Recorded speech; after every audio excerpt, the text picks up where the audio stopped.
There's a hot dog that costs $1.50. It's sold at Costco. It has cost $1.50 since 1985. Not $2. Not even $1.75. $1.50, for almost 40 years, through recessions, through inflation that doubled the price of everything else in that store, through a pandemic that made meat and bread and labor cost more than they'd ever cost in human history. And at one point, a man tried to raise the price. That man was Craig Jelinek. He was being groomed to take over as CEO of Costco. And one day, sitting across from the company's co-founder, Jim Sinegal, he floated the idea. Just a little bump, just enough to cover rising costs. Sinegal didn't yell. He didn't even really argue. He just looked at him and said, "If you raise the price of that hot dog, I will kill you." Jelinek laughed. Sinegal wasn't laughing. That hot dog stayed $1.50. It's still $1.50 today. And somewhere in that ridiculous, stubborn refusal is one of the strangest and most important lessons about leadership you'll ever hear, one that has almost nothing to do with hot dogs. We've been trained to think leadership is about vision. About saying yes to the big idea before anyone else sees it. Yes to the risk. Yes to the moonshot. And sure, some of that's true. But if you actually go look, really look, at the moments that define the leader's history remembers, you'll notice something strange. The moment that mattered wasn't the yes. It was the no. The no nobody wanted them to say. The no that made the board uncomfortable, made the investors nervous, made the leader look, for a while, like they'd lost the plot completely. Saying yes is easy. Yes makes people happy in the room, right now, today. No is the thing that costs you something immediately and pays off, if it pays off, years later, when nobody's watching anymore and nobody remembers whose idea the yes even was. That's the whole game. And almost nobody plays it well. Let's go back to that hot dog for a second, because it's not really about the hot dog. Costco runs on razor-thin margins. The entire business model is built on trust. Customers believe that Costco is not trying to squeeze them, and in exchange, they buy in bulk, they pay a membership fee just for the privilege of shopping there, and they come back. The hot dog isn't a menu item. It's a promise. It's proof, in physical, edible form, that the company means what it says. Every single financial argument said, raise the price. It's rational. It's obvious. Any reasonable executive would have done it. And that's exactly why Sinegal's no mattered. He understood something that a spreadsheet can't show you, that some decisions aren't about the number, they're about what the number represents. Raise the hot dog by 50 cents, and you haven't just changed a price. You've told your customers, quietly, that the promise was negotiable all along. Now hold that thought. Because here's where it gets more complicated. In the year 2000, a small startup called Netflix, at the time, just a company that mailed DVDs to your house in red envelopes, walked into a room with the CEO of Blockbuster. Blockbuster, at that point, had over 9,000 stores. Netflix had a few 100,000 subscribers and was bleeding money. Netflix's founder offered to sell the entire company for $50 million. $50 million. Blockbuster could have paid that in cash without blinking. The Blockbuster executives reportedly laughed them out of the room. Now here's the part that should make you uncomfortable, because Blockbuster's no felt exactly like Sinegal's no. It felt principled. It felt like sticking to what worked. Blockbuster had built an empire on physical stores, on browsing, on the whole ritual of a Friday night rental, and here was this scrappy little mail-order company asking to be taken seriously. Saying no felt like confidence. It felt like knowing who they were. And it destroyed them. 14 years later, Blockbuster was gone. Netflix was worth more than $30 billion. So now you've got two company leaders, both saying no, both sounding certain, both convinced they were protecting something important, and one of them became a legend, and the other became a punchline. What's the difference? Here's where the obvious leadership advice falls apart completely. Trust your gut. Stay true to your vision. Don't let outsiders tell you your business.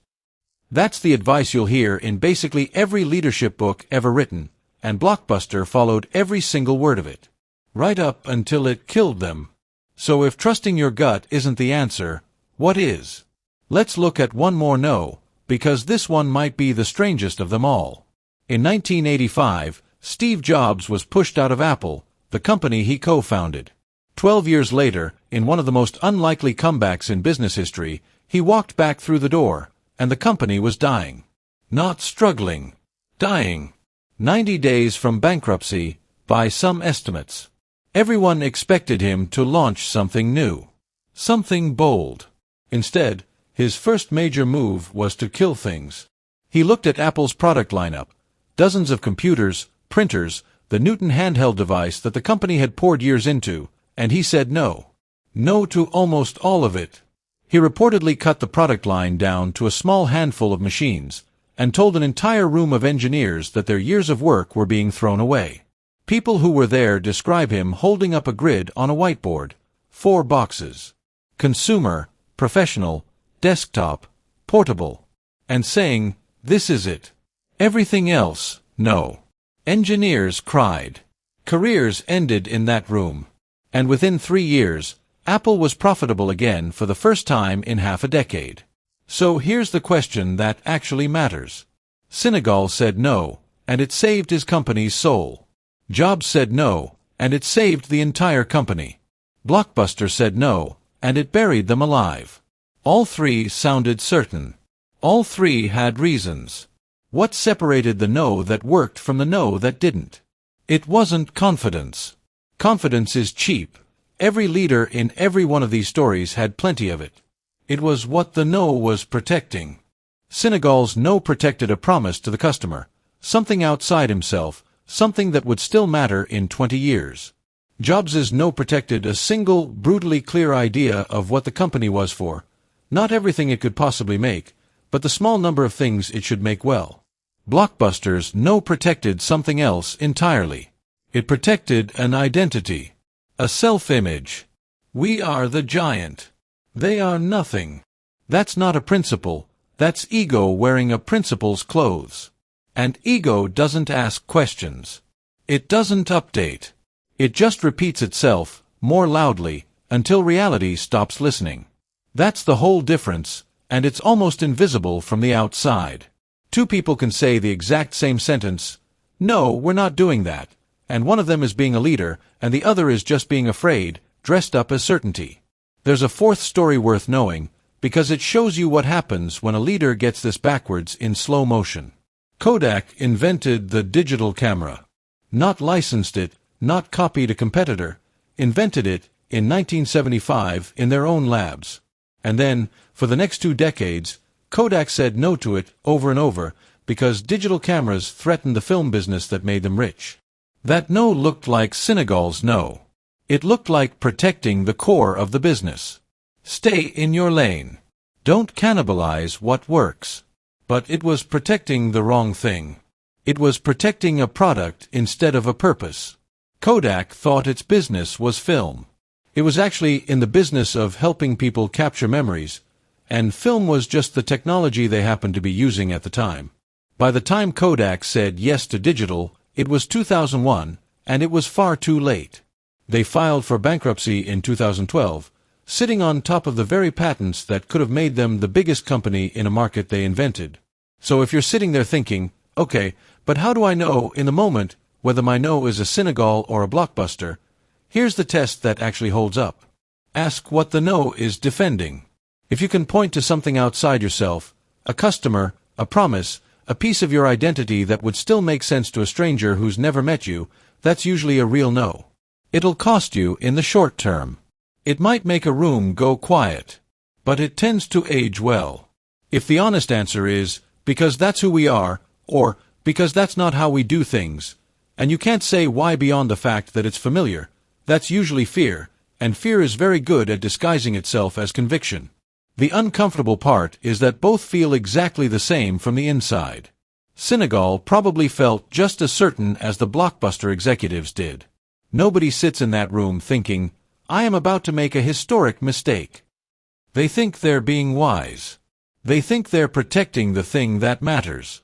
Which means the only way to actually get this right is to ask the question before you're already certain, not after. There's a version of this idea that's almost too simple to say out loud, So let's just say it. Anyone can say yes. Yes requires almost nothing.